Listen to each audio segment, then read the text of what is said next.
So this is Voyo's i7 that I have here, and as the name applies, it is an i7 laptop, this one. So it has a 15.6-inch screen, 1080p, it has 8GB of RAM, and the CPU is the i7 6500U, and the GPU it uses is an NVIDIA 940MX. So that's the same spec you get on Xiaomi's Mi Notebook Air 13, the ultimate version they like to call it, but it comes out to be quite a bit cheaper, this model. It sells for around about $560 US at the time of this review. So the specs there aren't the latest. It also has a 1TB hard drive, which of course is going to be slow for an operating system, but luckily it does have an M.2 PCIe slot in this, so you'll be able to upgrade to an SSD if you're not happy with running off a hard drive, which I personally won't be because I find that to be way too slow, especially in 2017. So other specs include wireless AC, but it could actually be wireless N. I need to confirm that. It has a 13,000 milliamp hour battery on there, which hopefully is going to be good for about 7 hours. Full metal build, backlit keyboard, and plenty of ports on it as well, including an SD reader. So let's get this one unboxed, go through my initial first look, and then later on, I'll have my full review, of course. So this notebook did come double boxed, and it went via England with DPD to me to Spain. I didn't have to pay any taxes on this, but it did take about 17 days to arrive from first order time to actually getting it on my doorstep. Okay, so it is well padded in there, and we can see that the power supply is on the side, and it does have an EU plug. So the output voltage is 19 volts, 3.42 amps. And the tip itself, positive in the middle, negative on the outside, 5.5 millimeters in diameter. A quick Windows 10 user manual that's in Chinese and English, a little warranty card, and some useful reminder just about charging it first before you use it. Laptop weighs in at 1.95 kilos. So I think this it comes in to be around about 19 millimeters. Now that's not counting that rubber foot there. With the rubber foot, then it's about 24 millimeters. So along the bottom there are two downwards firing speakers. We have some vents there, and then the intake for the fan. So it's just got one fan on it. Now the lid, just like the bottom, made out of a metal. So it's an alloy they've used. And it seems reasonably firm. There's a little bit of flex in that, not too bad. I did notice that it's got this funny like little plastic lip here for opening it up. And there we have the backlit keyboard and the touchpad there. So reasonably large size touchpad. Hopefully it's a precision one. So you can see above the keyboard there, we have the power button, which is on the far right hand side, that circular button. Some status LEDs. And there are shortcuts there for your volume, mute, disabling the wireless, touchpad, putting it to sleep, and the screen brightness controls, including another button there for the backlighting on that keyboard. Have a look at the keyboard flex. Not too bad. The keys feel okay. Of course, I'll have to type on it, and I'll report back on that in my full review, but it's nowhere near the quality of the Xiaomi Mi Notebook Pro's keyboard. The screen's got a screen protector on it that's not even designed for this screen, but I think it's just, of course, to protect it in transit. Webcam and what looks to be a microphone there at the top. And this is the furthest that the screen will recline. The hinge seems good. It's quite stiff, it's firm.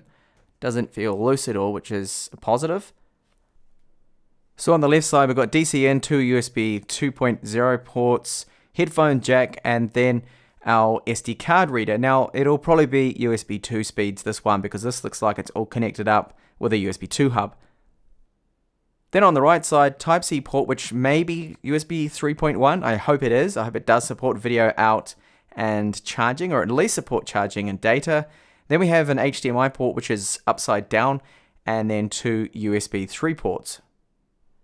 So it turns out to be a little bit thicker and slightly longer in length than my Mi Notebook Pro. Okay, so the build quality so far doesn't seem to be amazing. It's definitely not premium, but it's okay for $560 US that this costs more or less so far. But I have seen some minor little imperfections.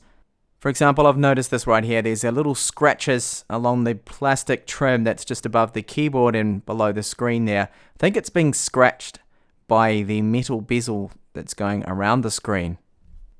And yes, those bezels aren't exactly thin either.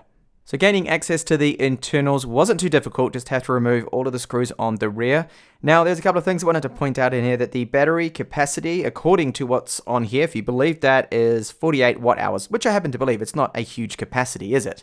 So right under this ribbon cable here that goes to the USB 2 ports there is the PCIe slot there. So that's M.2 spec, and where the screw is for the 2280 size right there. And we've also got at the top here, you can see a 2.5 inch hard drive right there. So that's a 1 terabyte one. It'll probably be 7,200 RPM or even 5,400. It's going to be slow. You'll really want to install an SSD in there. So we have one cooling fan with 2 copper heat pipes you can see running along here. Now for any modders out there, I've already seen room that if the thermals turn out to be a little bit poor, we can probably put thermal pads along this whole copper pipe here and having it come in contact with the rear alloy lid. And that of course could help transfer a little bit of heat away from the chipset, but it will of course heat up the bottom of the laptop. Now there are a couple of positives here too, that we can change the wireless card. So it's got an Intel 3160. It is wireless AC, so what's being listed on the website is incorrect. I didn't believe it had wireless in to start with because that to me seemed crazy. And then the other one as well too, that we can upgrade the RAM, which is really good. Something you can't do on a lot of laptops nowadays. But it's only a one single SODIMM slot. So it's double data rate spec. It's double data rate 3, low powered. And the RAM I can see is rated to 1600 megahertz. So you could in theory put faster RAM in there, plug and play stuff, or increase the capacity. If you're not happy with the 8, you can put a single 16 gigabyte stick in there. And then either side, of course, we got these speakers that do look rather cheap to me. Overall, the internals look fine. It doesn't look super high quality as expected for this price range, but it is good to see that we can upgrade the hard drive, add an SSD. We can also easily repaste it. We can also change the wireless card and RAM, so that's good. Now the slot looks like it's going to support SATA 3 and PCIe SSDs. I'm going to try my Samsung 960 EVO. Hopefully it will be running at ×4 speeds. I do not like this design choice of having the ribbon cable going over a hot SSD. Now if you've ever used these SSDs before, which I have, the 960 EVOs and Pros can get really hot too. So let's find out later on after a couple of years or even years use if it's going to end up causing damage. Okay, so what about the screen? Well, I don't have some good news at all here. They had to cut corners somewhere, didn't they, with this hardware? Yes, it's a TN panel. I mean, looking at it straight on now, this is 100% brightness. It looks fine. It's anti-glare, but look at this. Colors, they're starting to shift. And it's horrendous. You know, typical TN panel. So you've got to be looking at it straight on. So if you wanted to use this laptop for showing people photos or watching videos with your partner or something like that, then it's going to be a little bit difficult because you have to look at it, both of you, straight on here. But I mean, other than that, yeah, I mean, it's okay, but TN panel, a little bit hard to swallow here. I mean, even at the price of this laptop here, deal breaker, isn't it? So here's the model of that TN panel. So if you want to Google that, find out a little bit more information about it. Now I have been just using the touchpad a while. It seems okay, but it's not definitely the most accurate. It's not using Windows precision drivers either, you can see. That's just the plain settings we get with Windows, but it is an Elan branded one, and we do have some control, so we can tweak a few things here with the gestures, multi-finger ones that you want to do. So you've got your zooming, scrolling, rotation, all of those options are there. So better than the super low-end touchpads we get, but still definitely run-of-the-mill kind of touchpad so far in my use of it.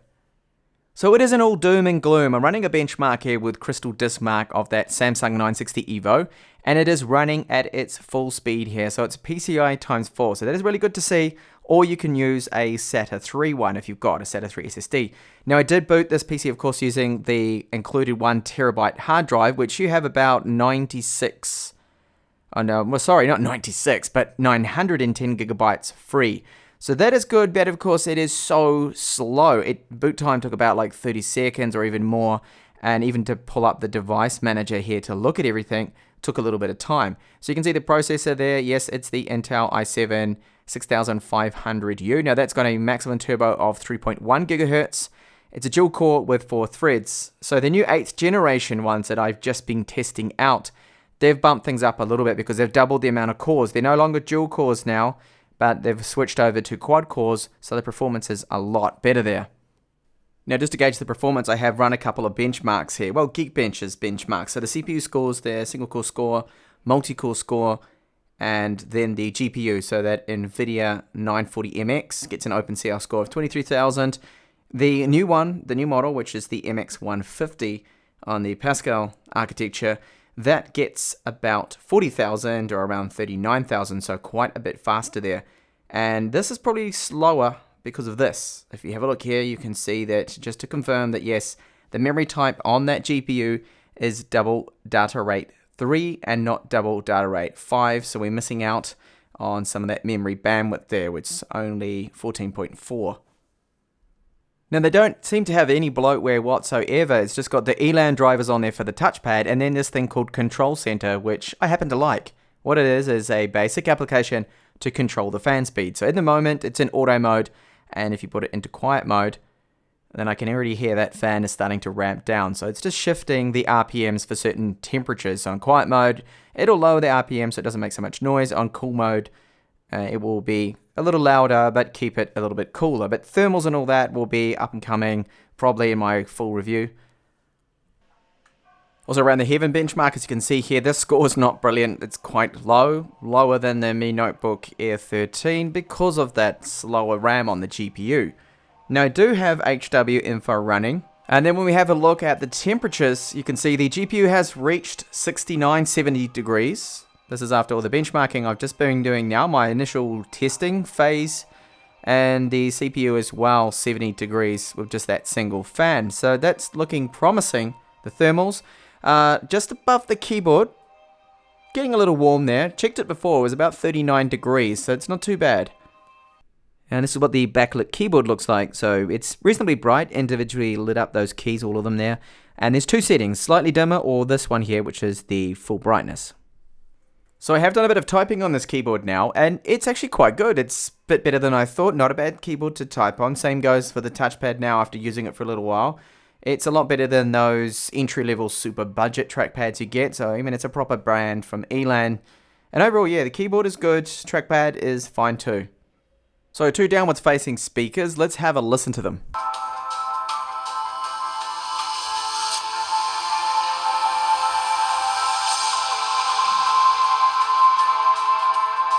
So they do have a bit of volume to them, but they definitely lack bass. They're not quality speakers. They sound very flat indeed. So you're probably going to be disappointed if you wanted some nice punchy sounding speakers.